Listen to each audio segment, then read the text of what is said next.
1993 a 1999. Padre Joel Alves de Oliveira é pároco em Pirenópolis.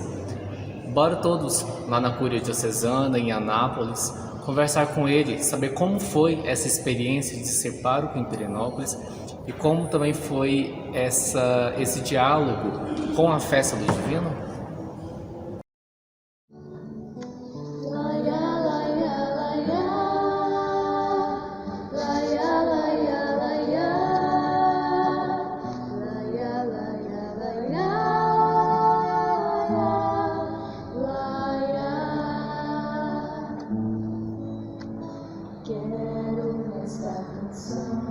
Falar de amores e das saudades que tenho guardadas em meu coração. Gentes, perfumes, encarnadas rosas, ébria de olores que vão enchendo a minha alma triste de tanta emoção. Festa do divino, ao tanger do sino, e as cavalhadas tão engalanadas, e as pastorinhas tão bonitinhas querendo cantar. Laia, laia, noite de lua, cantam pelas ruas uma serenata. São os trovadores que por seus amores vivem.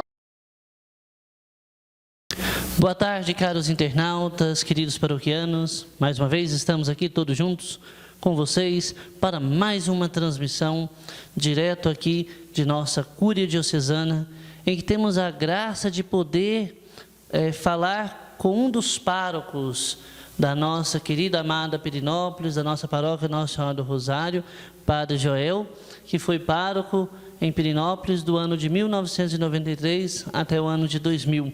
Então ele vai relatar um pouco a experiência com a festa do Divino, experiência com toda a tradição de Pirenópolis. Boa tarde, Padre Joel. Boa tarde. Levanta um pouco. Boa tarde. Muito obrigado pelo senhor ter se disposto a estar conosco para essa transmissão, falar um pouco, contar um pouco, partilhar aí da sua experiência. Boa tarde, Ulisses. Boa tarde, Padre. Boa tarde, Padre Joel. Sua bênção. Então, Padre Joel, o microfone está em suas mãos, a palavra é sua. Começa aí a falar um pouco da sua experiência. Bom, nós já conhecíamos a festa do Divino Espírito Santo de Pirenópolis, o nosso seminário, na época, o Dom Manuel. Alguns anos a gente participava dessa festa, então já conhecia mais ou menos. E por incrível que pareça, as festas que eu participei com o Padre Primo, eu já tinha na minha cabeça um projeto que eu iria fazer com essa festa, o que eu poderia melhorar, né? Nunca melhorar, tudo para a honra, a glória de Deus, salvação das almas. Então, e pouco tempo depois de ordenado, eu acabei indo para lá mesmo. O senhor chegou em Pirenópolis em 93, eu nem tinha um ano ainda, tinha alguns meses, e o senhor saiu em 2000. O senhor realizou aí 7 festas, né? Mais ou menos, 7 festas. Conta um pouquinho da experiência que o senhor teve com a população à frente dessas festas, coordenando essas festas. Bom, em geral, o bom que eu achei é que a festa contribui, sim, para uma devoção mais particular ao Divino Espírito Santo. Inclusive, eu falava muito Espírito Santo. Hoje, dificilmente eu falo Espírito Santo, eu falo Divino Espírito Santo. Foi uma das influências, né? Então, o que eu tenho a falar da festa? Bom, havia os excessos, isso já é constatado por vários livros, vários autores que escreveram sobre as festas de Pirenópolis. Inclusive eu mesmo estava fazendo um mestrado em Goiânia, estava até pensando em fazer uma tese da festa do Divino em Pirenópolis. Então, na época, uma das coisas principais assim que eu achei que deveria mudar era entrar os pobres e pessoas de dentro da igreja, praticantes de dentro da igreja, porque um bom número era pessoas de Goiânia, de fora, e os pobres tinham medo, alguns tinham algum nome lá, mas algum corajoso, porque a festa tomou, essa parte social, ela tomou proporções e grandezas, né? Perderam o foco um pouquinho da parte religiosa e ficou só nessa questão de festejos e tradições, e o custo era muito grande. Os fogos, por exemplo, quanto mais fogos, os fogos caríssimos esses fogos. E quanto mais números de fogos, mais duração, mais beleza, os fogos, mais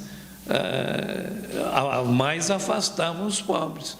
Tanto que chegou até um certo ponto que o custo dos fogos ficou tão grande que a prefeitura, o governo começaram a bancar inclusive em todo esse tempo que eu fiquei, já era bancado tudo pelo governador.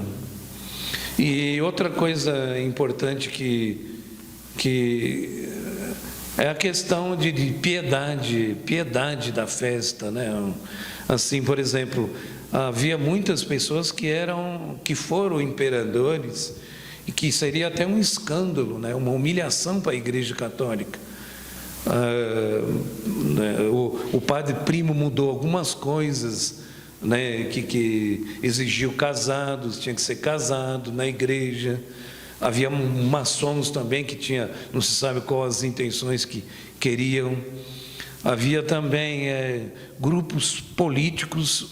Teve eu não me lembro qual dos anos, que foi um partido inteirinho que se candidatou, que deu o nome para a festa. Então foi o próprio partido que realizou a festa. Então havia essas coisas, né? Então, aí uma das coisas que para não dizer aqui, mais me interessei é colocar pessoa de dentro de missa dominical no sorteio. Embora com um pouco de medo, né? Mas entraram, lógico que eu estava ao lado, tirando algumas coisas da festa, porque a festa, ao longo da festa, ela foi acrescentando muitas coisas que não faziam parte da tradição. Entendeu? Então, coisas pequenas que muitas vezes até incomodavam o imperador, ou incomodava a igreja. Então, só foi controlando ali os excessos, colocando gente para o sorteio, gente da igreja, mantendo as exigências do padre Primo, desde o padre Nelson, por exemplo. O padre Nelson exigia que, 1958 ou 59, por aí, o padre Nelson exigia o balancete completo de todos os gastos. Ninguém prestava conta para ele, arrecadava com coisas da igreja e ninguém queria prestar. Então precisava colocar gente de dentro da igreja, mais ligado ao padre, ao pároco, para organizar melhor, dar mais transparência com esse tanto de dinheiro, porque isso aí estava atraindo pessoas, isso aí estava chamando a atenção de corruptos, porque era muito dinheiro que entrava do governo para muitas coisas. Então estava sujeito também a primeira parte religiosa que eu queria dentro da igreja, e depois ver também essa questão financeira, para não haver abusos. E o restante, as partes positivas que eu gostei foi, muitas vezes eu não aproveitei tanto como deveria ter aproveitado essas festas. Por exemplo, os cantos, né, em latim, antigão, do ritual antigo. Eu não tinha que ter aproveitado mais a piedade dessa festa, dos cantos, as procissões também, e a festa, de fato, era possível trazer gente de fora, afastado, para a comunhão, para o batismo. Dá para apesar de trazer muitas pessoas mal intencionadas, como houve no passado, coisa que quase ninguém de hoje sabe. Mas já que eu estou dando uma entrevista, não custa nada falar um pouquinho de coisas negativas do passado também.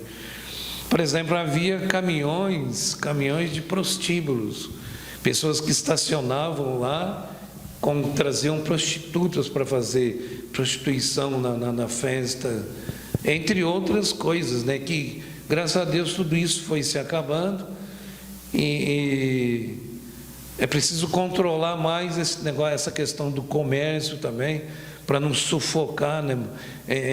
O padre tem que estar muito ligado à prefeitura, tem que estar muito ligado ao imperador, por isso que eu falei que é importante que ele seja de igreja, para controlar essa questão de comércio, porque se fazia um comércio tão exagerado que a festa do divino não seria mais festa do divino, mas seria uma festa comercial. E isso acabava prejudicando as pessoas, que muitas vezes o turismo envolvido ou perturbado com tanto comércio, até esquecia que tinha que ir na igreja, dar uma rezadinha na igreja, é tanto compra e venda. Então era importantíssimo para os padres de hoje, muito importante, né? Preservar pessoas de dentro da igreja e ter muita ligação com a prefeitura, muita aproximação, porque a festa tem uma proporção muito grande. Então precisa trabalhar em conjunto, o padre, os organizadores da festa, com a prefeitura. Isso é muito importante. E a parte religiosa, aconselho aos bons padres aproveitar mais dela. Muitas vezes eu, embora pensei que estava tirando o máximo possível da festa, mas hoje eu achei que poderia ter tirado mais, né, dessa devoção antiguíssima, né, que na realidade é a festa do divino, né, lá nas suas origens antepassadíssimas, veio dos portugueses, dos espanhóis, que eles eram extremamente católicos, principalmente os portugueses. Você vê que eles, nas processões, o divino, o Espírito Santo, é ele que age, ele é enviado pelo Pai e pelo Filho, ele que age na terra. Então é ele que dirige a igreja, ele que dirige as nações, que dirige os povos. E esses reis, principalmente os de Portugal, eles ofereciam a sua coroa. Alguns deixava até a sua coroa, ficou em museus da festa do divino lá na Europa. Então o reinado seria, então esses monarcas, eles eram devotos do Divino Espírito Santo e aproveitavam esse período depois da Páscoa, ainda para consagrar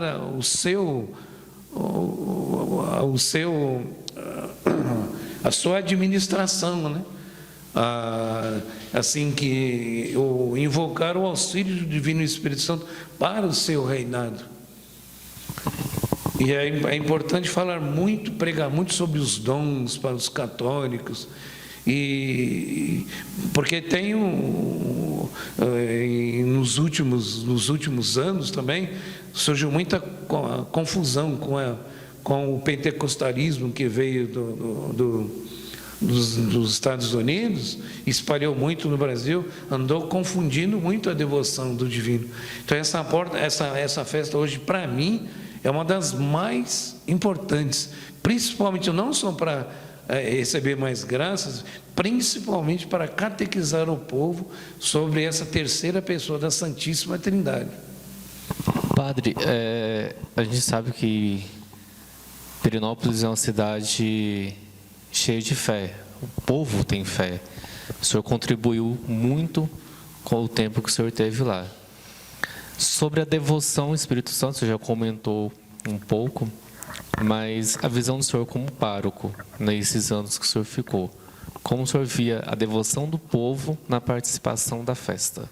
A devoção do povo lá de Pirenópolis, a devoção ao Divino Espírito Santo,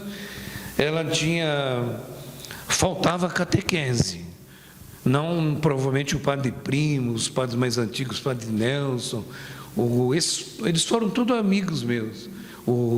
Inclusive trabalhei com o Padre Primo, trabalhei com o Monsenhor Gregoriano, trabalhamos na mesma paróquia em Santo Antônio, na Catedral Bom Jesus.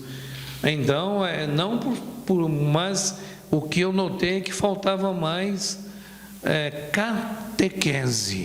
catequese sobre o Divino Espírito Santo.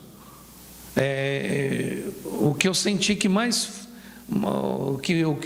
assim, devoção também.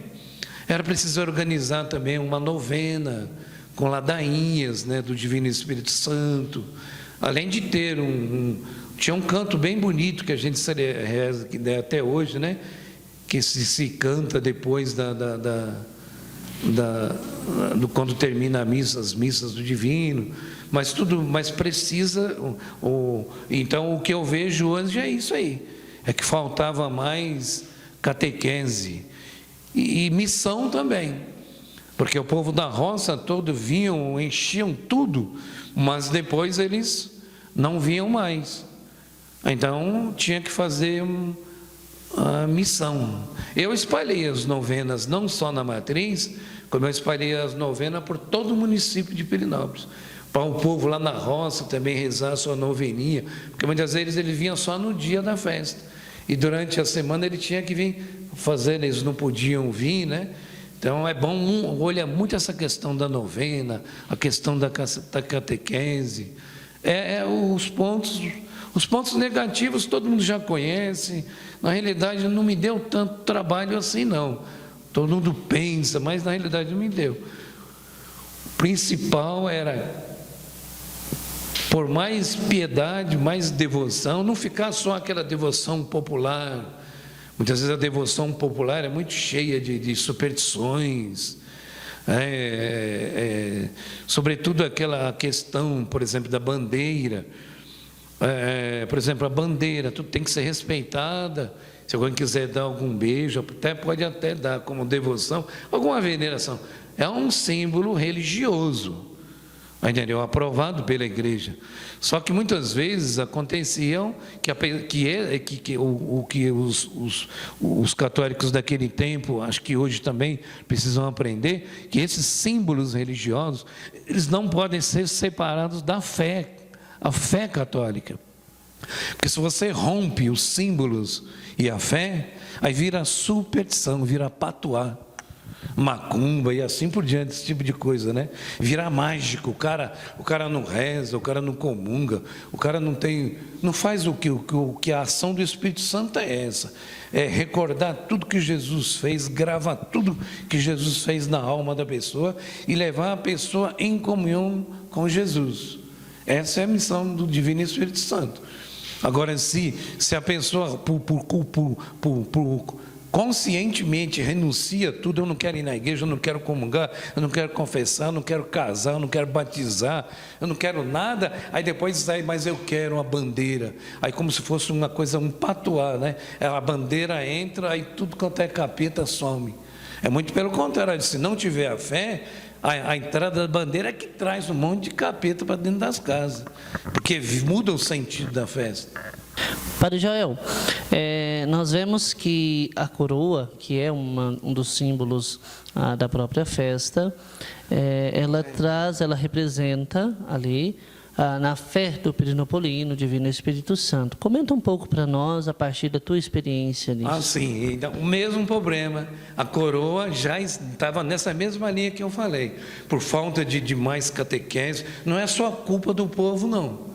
Então, aqui também é culpa de nós padres, mas também é culpa dos próprios católicos também, que descuida do vizinho, do próximo, tem que catequizar as pessoas também, não é só padre e igreja, não. Todo mundo tem que ser catequista e instruir. Aí houve esse desvio, inclusive com a coroa, entendeu? Então, a coroa, o negócio é fazer como realmente, eu não tirei a coroa, entendeu? Eu não tirei, eu deixei que... Só que eu expliquei para as pessoas, todas as pessoas que fossem lá, tinha que rezar um terço, você nem lembra porque era pequenininho. O cara, para visitar a coroa, tinha que ajoelhar, rezar um terço, tinha um crucifixo de Nosso Senhor Jesus Cristo em cima da coroa, entendeu? Daí, né, ela não ficava, eu deixei ela, eu segui até alguns costumes, que já que a coroa ficava na casa do imperador, como eu construí uma casa do imperador, mesma coisa, tinha lá a sala, tinha o genuflexório para ajoelhar, para rezar, para que a coroa, sabe que na realidade aquela coroa significa que o governo da terra é dirigido pelo governo do céu. Entendeu? E tem que ser dirigido, porque se não for dirigido, sai só corrupção, roubo e desgraça, como você vê hoje em dia. Entendeu? Então, tem que sair. Depois, em memória aos grandes reis de Portugal, né? As suas princesas que ofereceram suas coroas. Entendeu? Tem que, de fato, ter um respeito por essa coroa, mas não pode separar, entendeu? O respeito da coroa e a fé. Senão vira superstição. Então esse é o trabalho da igreja, aproveitar todos os símbolos religiosos e não, algumas vezes quando eu estive lá eu fiquei, o povo, a tanta resistência que eu encontrava com relação à bandeira, com relação à coroa, com relação à fogueira, com relação ao mastro, que algumas vezes eu até exagerei mesmo. Eu acho que algumas vezes eu até faltei com respeito a algum desses objetos abençoados, né? Que contribuem para a fé das pessoas. Padre, o senhor comentou sobre a casa do imperador.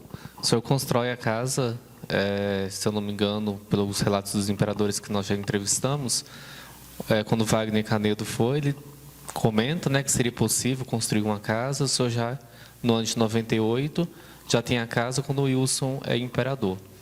Por que o senhor pensa em construir uma casa? E hoje, né, está sendo construída uma capela em louvor a Santa Luzia. A casa também já mudou de nome, não é casa do imperador mais, se chama Padre Tennyson. Então, comenta um pouquinho para a gente. O principal é que quando eu chamei o povo de dentro da igreja, a casa deles é muito simples, entendeu? Eles não queriam fazer a festa. Eu insistia para eles pôr o nome, só que a casa deles é muito humilde, eles eram muito pobres. Aí, por isso, um dos motivos que eu fiz foi para que eles, tanto que depois que eu construí a casa, a coroa vai ficar aqui, não precisa ficar na sua casa, se quiser levar, também poderia. Só que quando o Arnaldo, por exemplo, ele não quis, ele falou: eu tenho minha família, tudo, eu não quero. Tem minha mãe, meu irmão que é doente, então eu não quero tudo aquele alvoroço lá. Aceitou na hora, mas porque eu construí a casa. Então o motivo principal não é para a poçada, a festa, como muitos, né, maliciosos pensam. Não se trata disso. Era realmente para dar oportunidade para outros participarem. Esse é o motivo principal. Muitos imperadores realizaram essa festa nessa casa, né? O último, se não me falha a memória, foi o Raimundo, no ano de 2010. Depois disso, a casa já foram alugando os locais, né? E Raimundo realizou 2 festas, né? No ano de 2004 e 2010. E do começo ao fim foi na casa. Sim. Do início ao fim. Sim. Só lá na casa do imperador. Aí, ó. Recebeu a coroa lá. Tá vendo aí? Sim, realizou tudo lá. Foi uma ótima iniciativa, até porque nem todo mundo tem uma casa que comporta. Inclusive, essa casa era também lembra a cavalhada. Lembra que nós tínhamos espaço para receber, lembra o povo da cavalhada também. Cavalhada, não lembro, vocês eram crianças. Então, coube naquele espaço lá, cavaleiros, os caras passaram lá também. Foi importante demais. Para mim é importante demais, porque com o tempo pode ser que os pobres vão correr na festa de novo. Santa Luzia. Então, Padre Joel, nós escutamos, eu como padre, já em Pirenópolis há quase 5 anos, posso dizer que conheço o município de Pirenópolis todo, porque graças à festa de São Sebastião eu tenho a oportunidade de visitar as casas de todos os nossos paroquianos. E eu vejo muito que a fé do povo, ela é muito solidificada hoje. A fé, o seu amor pela igreja, a sua participação integral. E muitos dizem que devem ao crescimento e amadurecimento no campo da fé, devem muito ao Senhor, que se dedicou, se entregou muito nesse campo missionário, que para nós realmente se torna muitas vezes um desafio, né? Que é a catequese, como o senhor mesmo falava aqui. E nesse aspecto, padre, como padre hoje de Pirenópolis, hoje o que eu colho é o que vocês padres antigos plantaram, seja o senhor, seja o padre Luiz Virtuoso, como daqui a pouco vamos ouvi-lo também. Então, assim, para nós hoje, padres jovens, nós estamos colhendo o que vocês, com o Ministério, a fidelidade ao Ministério, plantaram em tempos idos. Então, quero muito agradecer a sua fidelidade, e isso aqui realmente, somos amigos, você sabe disso, né? Quero agradecer a tua fidelidade, a tua entrega realmente ao ministério, e até mesmo a tua coragem por enfrentar muitas vezes situações complexas. Nós sabemos que nós padres, muitas vezes, sem querer, erramos tentando acertar. Né? Às vezes nós erramos tentando acertar, porque somos humanos também. Somos humanos também. Mas eu quero agradecer pessoalmente a ti por isso, por essa fidelidade ao ministério, por essa entrega. E graças à tua coragem, a festa ela foi realmente voltando aos primórdios religiosos. Hoje nós temos esta fé solidificada do nosso povo, essa devoção mais vasta. Isso é bom, graças a Deus. O povo aprendeu, claro, há muito que aprender ainda, mas até o fim da vida nós temos muito que aprender. Então quero agradecer e rezo muito pelo teu ministério. Pirenópolis reza também por ti, né? O senhor chegou a celebrar lá os seus 25 anos de padre, né? E a igreja estava cheia para vê-lo, né? Nós não agradamos a todos, seja o senhor, seja eu, cada um de nós tem devido às nossas limitações, mas Pirenópolis realmente tem o senhor como uma contribuição para a fidelidade, para a fé também. E nesta festa do Divino Espírito Santo, mais do que nunca, quero pedir muito ao Divino Espírito Santo, te ilumine, fortaleça, te dê mais sabedoria do que já tem, e sobretudo, né, que possa rezar por nós, porque os embates são grandes, em muitos momentos, muitas situações, eu me recordava de suas palavras, né? É até interessante que, assim que eu fui para Pirenópolis, não sei se o senhor vai se recordar, saindo do retiro do clero, que eu era diácono ainda, estou indo para Pirenópolis com o Padre Augusto, vai na fé, né? Enfim, então, quero muito agradecer e quero que o senhor deixe agora nesse momento. Nós não pudemos ter realizado a nossa festa por completo devido à pandemia, né? Nós estamos aqui, concluímos ontem a festa, de certa maneira, parte religiosa. Hoje nós estamos, iniciado ontem, mas hoje também iniciamos seria o início das cavalhadas. Deixe a sua mensagem com o padre, pastor, que já passou por Pirenópolis, aos nossos paroquianos lá de Pirenópolis. Bom, eu gostaria que também, né, os para os padres que ouvem, que nunca deixem, se algum padre tiver acesso a esse vídeo, nunca deixe de rezar pelos seus paroquianos, pelos seus ex-paroquianos. Até hoje, vê quantos anos faz que eu saí de Pirenópolis, até hoje eu rezo absolutamente todos os dias pelos ex-paroquianos. Porque eu entendo que os ex-paroquianos não são apenas aqueles de dentro da igreja, é da cidade inteirinha, a qual eu fui pároco. Então eu rezo todo dia, aproveito também a recomendar a eles, rezar, nunca esqueça de rezar o terço em família todos os dias, fazer a novena do Divino, se for possível, né, participar das missas, comungar tudo certinho. E pode contar, se é que o bom Deus aceita minhas orações, pode contar com elas todos os dias. E dou a bênção também. Sempre que eu encontro com uma pessoa de Pirenópolis, eu falo, manda a bênção, olha que o padre mandou a bênção para fulano de tal. Sempre, então eu deixo a minha bênção para vocês. Que Deus os proteja, os acompanhe. E saiba que eu estou rezando até hoje pelos ex-paroquianos, desde a primeira paróquia que eu tive, desde os primeiros lugares que eu passei. Santo Antônio, depois passei pela Jaiara, depois dei uma passadinha rápida para São Francisco, aí depois fui para Pirenópolis e depois continuei no município até atualmente estou trabalhando como capelão. Não, depois vim para Nápoles, alguma paróquia aqui, a Vila Góis, aqui perto da Vila Góis, e depois capelão hoje dos hospitais. Tranquilo. Deus abençoe todos. Muito bem.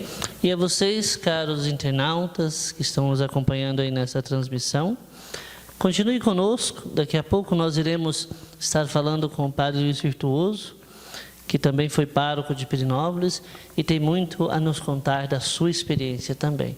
Um abraço a todos.